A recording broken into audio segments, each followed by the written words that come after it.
Reg was a simple guy, driving his truck down the road, humming along to some songs. He and his brother Lynn grew vegetables, and today, Reg was hauling organic manure. Yep, a truck full of poop. What a glamorous life. As he drove, he spotted a white van that had crashed. Curious, he stopped and walked over, only to find the driver, well, very much dead. Panic hit him like a brick. Reg was not the brightest bulb in the box, and decision-making wasn't exactly his strong suit. Instead of calling for help like a normal person, he did something unbelievably dumb. He stuffed the dead body into his truck. Why? We'll get to that later. While cramming the body in, he accidentally slammed the truck door on the guy's fingers, because handling corpses isn't exactly his day job. The fingers snapped off and fell inside the truck while Reg, oblivious as ever, drove off, leaving a few spare parts behind. Meanwhile, two friends, Sophie and Vigily, were on a road trip. Their car broke down, and now they were searching for water like lost explorers. While wandering, they came across a mysterious grave outside a village. Turns out, 6 villagers had vanished ages ago, and the locals built this grave in their memory. Sophie, being the know-it-all, told Vigily she had read about it in the newspaper. Vigily, of course, laughed it off. Oh yes, because everything in the newspaper is 100% true, she said, rolling her eyes. Then, out of nowhere, an old lady named Nancy showed up to pay tribute at the grave. Sophie and Vigily, not wanting to be a part of any horror movie scenario, decided to scram. Elsewhere, Sophie's boyfriend James was trying to fix their broken car. James was madly in love with Sophie and planned to propose soon. He had even bought a beautiful ring for her, unaware that Sophie had the loyalty of a Wi-Fi signal in a storm. As they struggled with their car, Nancy passed by in her own vehicle but completely ignored their request for help. Classic old lady move. Then, along came Reg in his truck. Sophie, suddenly all interested, asked for a lift. Reg, playing hard to get, refused at first. But then, his brain did a U-turn, and he came back to offer them a ride, only because he liked Sophie. Ah yes, Reg, the hopeless romantic, who also happens to be transporting a corpse. He told James and Vigily to sit in the back, while Sophie sat in the front with him. He also casually mentioned that there was a dead kangaroo in the back, because nothing screams trustworthy like a guy hauling around a mysterious dead animal. What he didn't mention was that the severed fingers of the dead man were still in the truck. James and Vigily, being their usual clueless selves, didn't notice. Reg quickly hid them, and off they went. As they drove, Reg asked Sophie who her boyfriend was between James and Weasley. Yes, there was another guy in this mess. Sophie, being the human equivalent of a red flag, admitted that she liked both. And now, for some reason, she liked Reg too. 3 boyfriends? This girl was collecting men like Pokemon cards. She began flirting with Reg, but he wasn't paying much attention. Maybe because he had bigger problems, like the dead body in his truck. Or maybe because even Reg, who made some pretty questionable choices, knew Sophie was a walking disaster. And so, with a corpse in the back, a clueless couple and a man with terrible decision-making skills, the journey continued. Meanwhile, in the back of the truck, Weasley offered drugs to James. James, being the responsible one for once, refused. Apparently, refusing drugs in this world means you get injured. Great life lesson. Seeing James get hurt, Vigily, the genius that he was, decided to take the drugs himself. A while later, they discovered the dead body hidden in the truck. Panic hit them like a slap, and they stood there completely shocked, trying to figure out who the unlucky soul was. Up front, Sophie was still flirting with Reg. She asked him if he had a special someone in his life. Reg, instead of taking the hint, started talking about his Aunt Nancy. Nothing turns a girl on like hearing about your old aunt. Smooth move, Reg. Suddenly, they heard Vigily and James screaming from the back. Reg, being the brave or clueless guy he was, told Sophie to stay in the truck and went to check. Except, he returned without even looking for them. Great job, detective. To cover up, he pretended to Sophie that everything was fine. When she insisted, he opened the truck door, talked to James and Weasley, and then reassured Sophie that both of them were absolutely fine. Yeah, because screaming in terror is a totally normal thing to do when you're fine. Reg then told Sophie that they were almost at his farm, where he had some important work to finish before dropping them off. Ah yes, nothing suspicious about that at all. Cut to Reg's brother Lynn, who was obsessed with growing the biggest pumpkin ever. His dream? Winning the giant pumpkin competition and becoming rich. Because clearly, farming horror-style pumpkins is the best get-rich-quick scheme. When the group arrived at the farm, Weasley and James told Sophie about the dead body. She was completely horrified. Meanwhile, Lynn saw Sophie and freaked out. When he asked Reg what was going on, Reg panicked and quickly locked Sophie in the storage room. Then, he spilled everything. How he met the group and how they discovered the body. And now, the big reveal. Reg and Lynn had been making fertilizer out of dead bodies to grow their massive pumpkins. Because, obviously, winning a pumpkin contest is worth turning into a full-blown serial killer. Lynn was furious when he found out Reg had brought Sophie and her friends to the farm. In his anger, he and Reg tied all three of them up in a storage shed. Sophie and her friends were terrified, completely unsure of what to do. Desperate, Sophie tried to appeal to Reg's emotions, asking him what Aunt Nancy would think if she found out about this. Lynn, overhearing this, lost it. He dragged Reg outside and beat him up for bringing strangers to the farm. Poor Reg dude just wanted to impress a girl, and now he's getting his face rearranged. Meanwhile, Vidgley was high out of his mind. He pulled out a piece of chalk from his pocket, showing it to James like it was some kind of magical escape tool. Because clearly, chalk is the ultimate prison break weapon. As Reg and Lynn returned with a dead body, Vidgley saw them and started screaming at the top of his lungs. They quickly silenced him and were too distracted to notice a knife lying near Sophie. Lynn then told Reg to tape everyone's mouth shut. Reg obeyed, but when it came to Sophie, he taped her mouth lightly.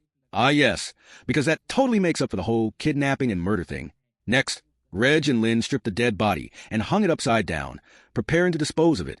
But just as they were about to finish the job, an electric knife suddenly appeared in front of them. Before they could react, the knife slipped, cutting Lynn's leg before flying toward James. Thinking fast, James used his legs to kick the knife toward Vidgley. Of course, the knife landed right in Vidgley's leg. But, thanks to the drugs, Vidgley felt absolutely nothing. Dude was so high, he probably thought the knife was a mosquito. Meanwhile, Lynn and Reg, now just as intoxicated, were too out of it to realize that their big evil plan was slowly falling apart. As Lynn and Reg were about to blend the dead body into fertilizer, something unexpected happened. The man was still alive. Seeing this, Reg panicked and told his brother to let him go. But Lynn, being the mastermind of bad decisions, ignored him and literally exploded the poor guy. Guess he thought making human compost was more important than murder charges. Now, with his fertilizer plan ruined, Lynn needed a fresh dead body. He set his sights on Sophie, ready to turn her into plant food. But Reg, for once, showed some common sense and stopped him.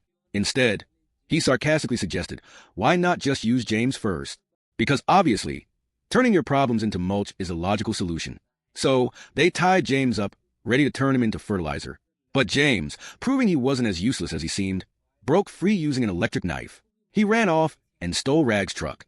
Rags, of course, tried to stop him, but let's be real, Rags couldn't stop a snail on roller skates. Lynn was furious and blamed Rags, then stormed off in his car to chase James down. Meanwhile, back at the Go Down, Sophie decided to use her charm on Reg, convincing him to remove the tape from her mouth. Reg, however, wasn't an idiot. He saw right through her act and realized she was the type to switch sides faster than a politician during election season. James overheard everything and was heartbroken. Honestly, he should have seen it coming. Sophie had the loyalty of a cat in a room full of strangers. Meanwhile, Vidgley, who was still tripping from the drugs, reached a village and was staring at everything like he was in a dream.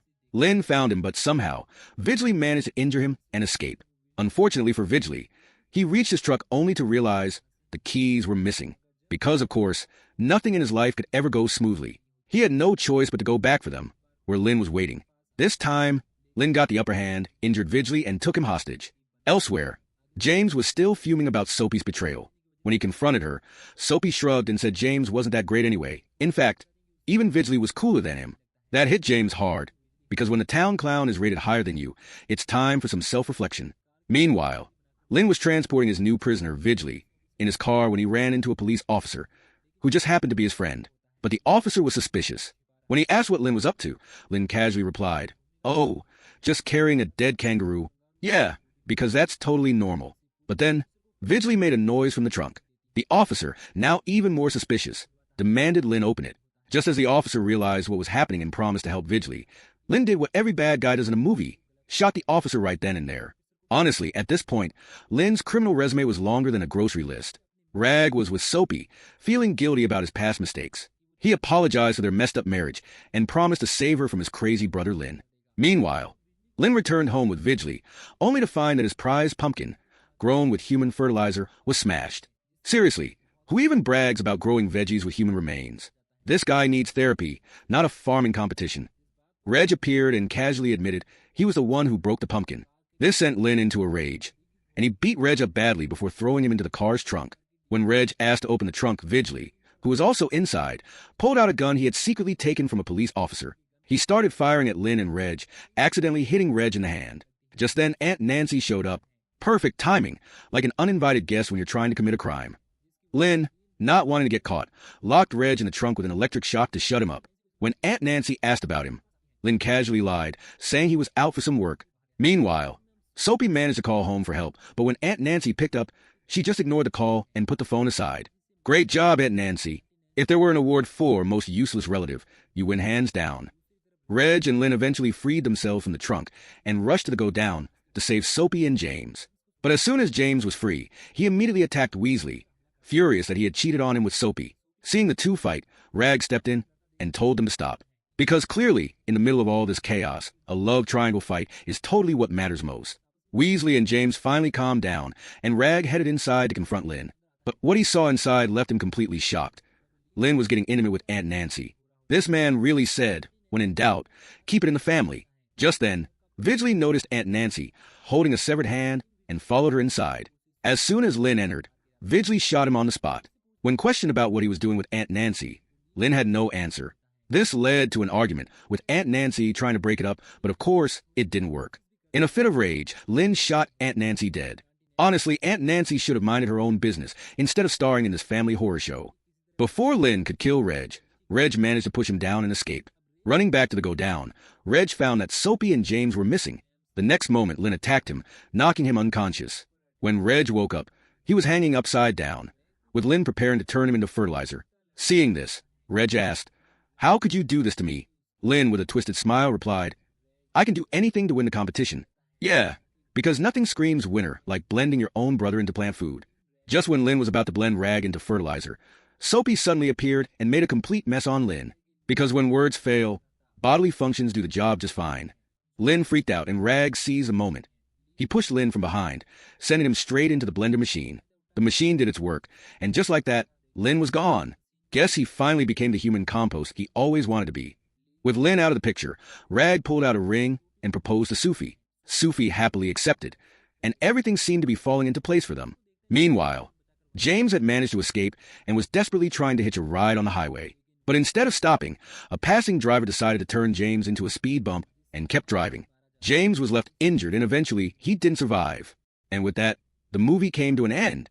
Moral of the story: if your family is full of psychopaths, just move to another country.